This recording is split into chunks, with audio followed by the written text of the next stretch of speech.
you could treat me right. Way oh, way oh, oh. Boy, take a chance, will you let me ride? Way oh, oh. I could be the best thing in your life. Way oh, oh.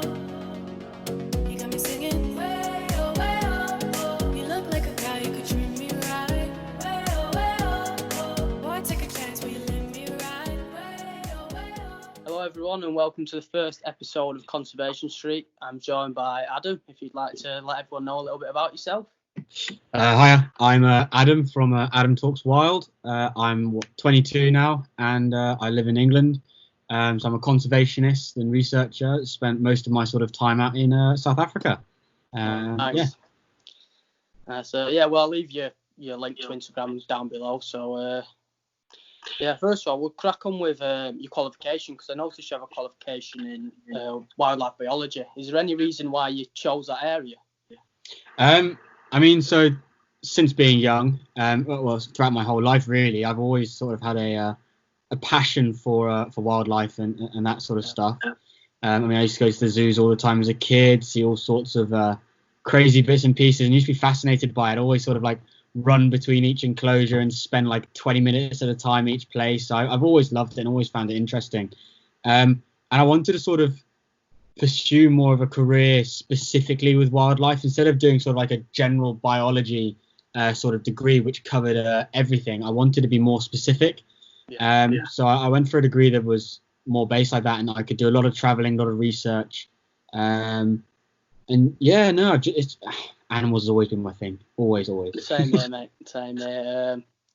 You're quite similar to me, apart from I didn't go to university and study. So, has anyone inspired you, like, to become interested in wildlife? Is there anyone in your life or someone you've watched who really got it going for you? I think like with most people, it would be the similar sort of answer of like good old David Attenborough, Sir David Attenborough, I should say. Steve Irwin. They're both legends in their own right. Definitely Steve Irwin for me, I must say. He's class. And then also Steve Backshaw. Love Steve. Me too. Stuff that he does. Deadly 60 I used to watch all the time as a kid, and I still do every so often. It's like a little guilty pleasure. Yeah. Those three definitely are sort of a big part of what got me into it, because I could sit down at home and sort of watch and immerse myself in everything they do, and I've just it's always been a dream to sort of follow in their footsteps, as it were. Yeah, I totally agree with you. I mean, Steve Irwin for me was probably the main person. I loved his stuff, really loved it. It's tragedy what happened. Oh yeah. But it's his passion as well. I mean, just the way that he sort of spoke about wildlife, and no matter what, even if he got bitten by a snake, he'd sort of be smiling throughout the whole thing, and sort of he loved it, didn't he? Yeah. He'd detach himself, sort of carry on and go, you know what, it's my fault, nothing to do with the animal, it's all my fault, this and the other. And he wouldn't put a blame on anything else other than himself, which is great. So a lot of the things that people don't really do as much nowadays, but so much enthusiasm on it. Oh, exactly. His passion for it all really was awe-inspiring, and you really could sort of feel that. Sat at home, you could just watch and see the expression on his face and the excitement he had when he got to go into those sort of close encounters. Yeah, it's amazing. It's nice to see his family carrying that on as well. Oh yeah. Robert, Bindi and Terry still doing fantastic stuff and getting on TV as well, which is brilliant. Oh yeah, and as I say, they're still doing important work. I mean, I think they've got reserves out in Australia that they've bought up land and are protecting the wildlife in there, and it's great to see that, because there's a lot of people that you think of and you go, oh, they're just in it for the money. That just happens to have a passion on the side there, but you can really see the passion and dedication in their eyes and their heart, and it isn't for money, it isn't for fame, it is all for the animals. It's just 100%. A bonus that comes with it. I remember seeing a clip of Steve Irwin, and he says he don't care whose money it is, he's going to use it and put it into conservation, and that's mirroring what you're saying there. It's brilliant. Is there anywhere you've visited that's give you amazing animal encounters? Obviously, you said you've been to Africa quite a lot. Yeah. A lot of time. I spent time in Mexico doing research, swimming with turtles and living in the jungle. Yeah. Diving with turtles more like. But I've also, as I say, spent a lot of time in South Africa. I've got many a story from South Africa. I've got some real good ones of being on foot with lions. Roll them out. Brilliant. I'll give one with the elephants. So we were sat one evening, we were in camp and we were just sort of sat chilling around the fire, and it always will sort of resonate with me because we have a waterhole right outside camp, and it was my last night there, and we hadn't really had many good elephant sightings whilst we were out there. Every sighting's a good sighting in my eyes, but we've never had like those big moments of like you're immersed around with the herd, or they're all quite close. They're usually off in a distance, or we could just hear them, we could never see them. So my last night in camp, and we were sort of sat there just chilling and having a few beers, a bit of a braai, chilled out evening. And suddenly the dogs sort of prick their ears up, and you hear sort of like a tree snap in the background. Yeah. And we sort of sat there and go, oh, this has got to be the elephants coming down to the waterhole. Oh, it's going to be great. I mean, if I'm sat around a campfire, the waterhole was, 20, 30 meters away? So it's right up close next to the sort of the edge of camp. And we sat there and we waited. And eventually we just saw these, quiet as anything, apart from like snapping of the branches they were eating, these elephants just appeared out of the bush and just appeared at the waterhole. And I was like, you know what? I'm going to go walk up to the waterhole and go have a look. So we had a little decking probably about 10 meters from the waterhole. And I really carefully, quietly, but I made them know I was there. And I walked up to the decking. I sat on the decking and just spent about half an hour with a herd of about 20 elephants, just sat within 10 meters of them. They were just drinking away, chilled out. And I was just sat there with a beer in hand and just enjoying it. Oh, it was amazing. That's life. And honestly, no sooner were they there had they then turned around and disappeared off into the bush, taken in by the night. Like it was amazing. That's one thing that amazes me about elephants is the fact that they're so big, but when they want to disappear, they'll disappear. So and they're so quiet as well. I mean, they're such massive animals and have so much power with them. I mean, I've seen an elephant rip down a leadwood tree. I mean, these are tough trees, but they just rip them down like anything. Yeah. And they have so much strength and power behind them. You'd really think they'd be so noisy, sort of walking through the bush, going boom, boom, boom, but they really don't. They're really quiet and gentle giants, as it were.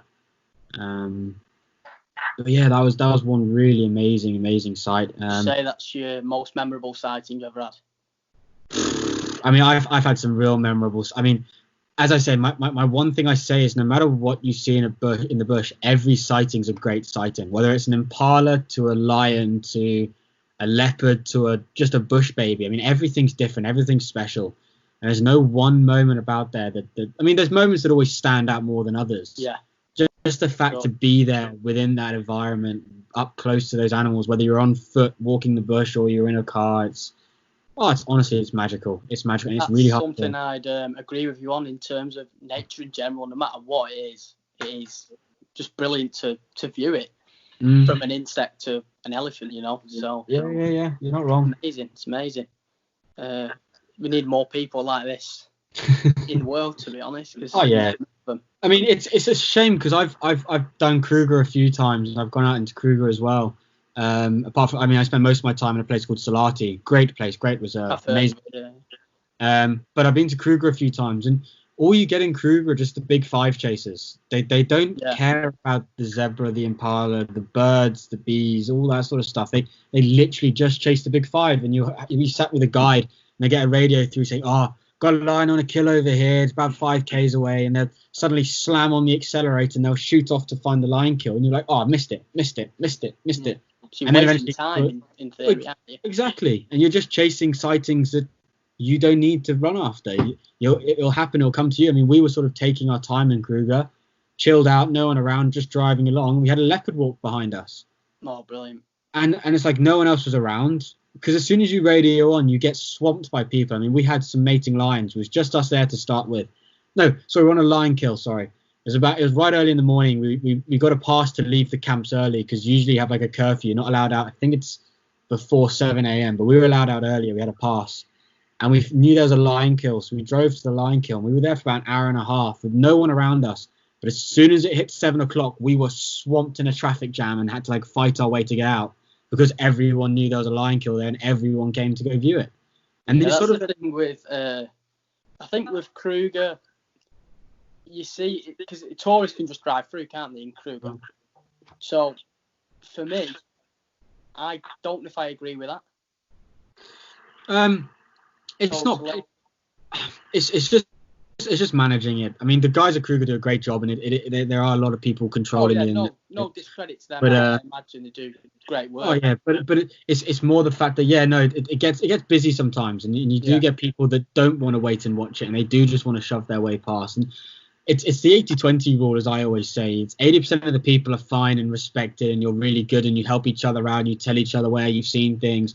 But it's always that 20% of people that don't want to do that, or just want to do their own thing and do their own way. But it's still a beautiful place. I still love going to Kruger. It's still good fun.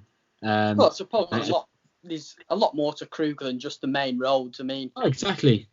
There's loads of little sort of side paths. I mean, we went on one drive around there, and we sort of went, okay, well, here's a map. So we've done sort of the main route down to where we wanted to be. Where else can we go? And we sort of found little off roads, and we went off. I mean, on the main road, we'd see people every so often. It was quite a quiet time when we went there. So you'd see people a few times, and then you get to the main camps and you'd see more people. But I mean, we went on these off roads, these little back roads, and we saw 2 people in the space of about 4 hours, which is amazing. It's amazing. We had a quiet time. We saw bushbuck right up close to us. We had baboons near us. There's elephants around, lions that people hadn't seen, because it was quiet. The animals had their chance and sort of gone for a little bit of a quiet area, which is nice. That's what I think when we're going to talk about the coronavirus stuff later, but I think you're seeing that in every country. The quieter it's got, the more nature is coming out. You're seeing things. I think over here there was something in the newspaper, and mountain goats or something are coming down in Wales, and they're just in the streets running around. So it shows that if the planet is left to recover, it will do so. Oh yeah. So that's just linking to your about how quiet it is. It's like giving the animals a bit of space, and it's that little bit of time that they need, just sort of chill, relax. I mean, it's the same like you go to zoos. Zoos have areas where it's obviously you can see the animals, but a lot of them also have areas that the animals can go hide away at.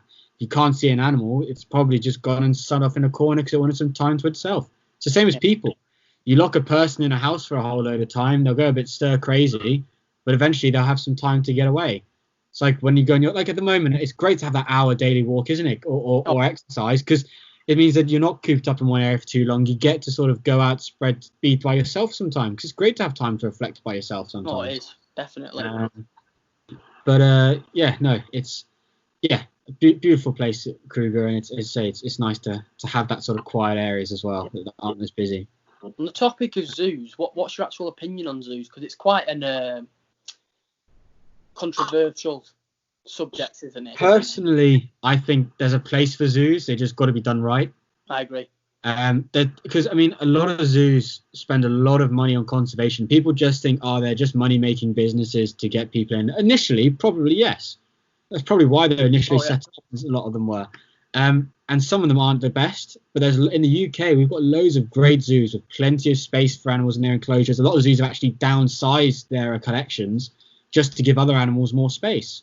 It's just choosing the right animals that fit that sort of captive environment. But a lot of animals have actually been helped with sort of conservation efforts. I mean, the which one is it? It's the scimitar horned oryx is extinct in the wild. The only place you can find it is in zoos.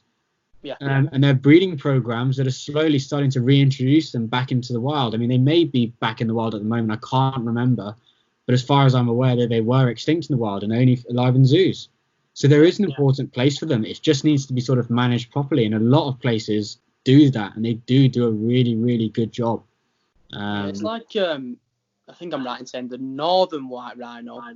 That's the one that's really threatened. Is there 2 left? Is that the one? Yeah, there's 2 females left, yeah. Yeah, well, without zoos, what they're currently doing with the artificial insemination and things wouldn't be happening.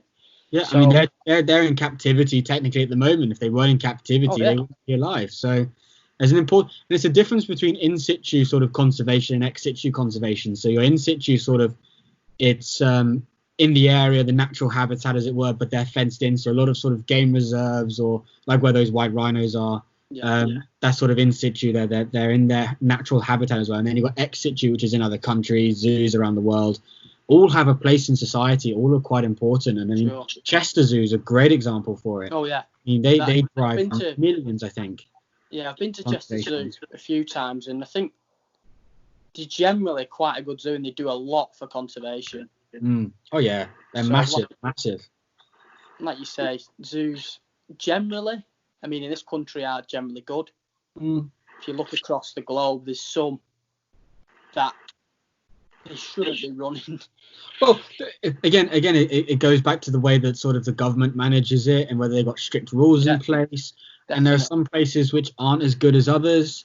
I mean, there's that one, what was it, South Sudan or something like that, that's just had people go in to try and rescue their lions, which are starving, which is a shame. But again, it all comes down to money and a need for it. And yeah, it's balancing it all out of having enough stuff to attract people to make money, but then also have enough money to then put back into conservation. And without the two, it's not going to happen. So, but yeah, I personally think it's an important place for them. Other people don't say so, and they're entitled to their opinion on that, as I'm into mine. I'd agree with you. Personally, I agree with everything you said there. I think a lot of people will actually. Yeah. But there's, like we said, there's a few that really do not agree with it. But oh yeah. But as you say, there's some places which are worthy of not being agreed with, and I get it. It's just looking behind the reasoning behind it and justifying it. Yeah, it's a very tough one, but yeah, that's my opinion of it anyway. I agree with your opinion. It was a very, very well explained. I liked it. Right, where should we go to now? Let's carry on with the theory of coronavirus. I mean, in terms of conservation, the effects, my personal opinion would be that they must be suffering right now. In terms of people haven't got the money to donate right now, they really have to think about themselves, with a lot of people out of work. If they're getting funding from governments, great, but there'll be some out there that really are struggling in terms of to support what they're trying to do. Yeah, I mean, there's a big thing like in South Africa at the moment. So a lot of these places rely on volunteers coming in, paying a good sum of what they sort of make in their year, as it were, to help keep them running and to keep costs down, etc., etc. And a lot of places are struggling at the moment. There was one reserve that was like, thank you very much everyone for donating. We've raised about $10,000. That'll keep us going for a month. And that's crazy. Like, that's $10,000 to keep one place going for a month. I mean, that covers anti-poaching, that covers repairs, general farm work, looking after themselves, feeding themselves. I mean, it's crazy. I mean, I think it's going to have a massive hit, and I think there's a lot of problems coming forward with this, and I think conservation in places like that are going to have a big hit. But yeah, it'll be interesting to see how it comes back from it, how it bounces back, and whether or not people can afford to go straight back to those places, or if they've got to wait a bit longer. 100%. I mean, hopefully, basically, it just all recovers from what's going on, and it might even come back stronger, to be honest. Yeah, I mean, that's what I've said about a lot of these things. I mean, everything going on at the moment, whether it's personal life, whether it's business life, whether it's conservation, this time period that we're living through at the moment is either going to make people or break people. And people are either going to make millions out of it because of the important work they've been doing and the important products they've been creating and doing, and they've found a niche that they've gone, you know what, I can provide this service to help everyone else, and they're going to make millions out of it.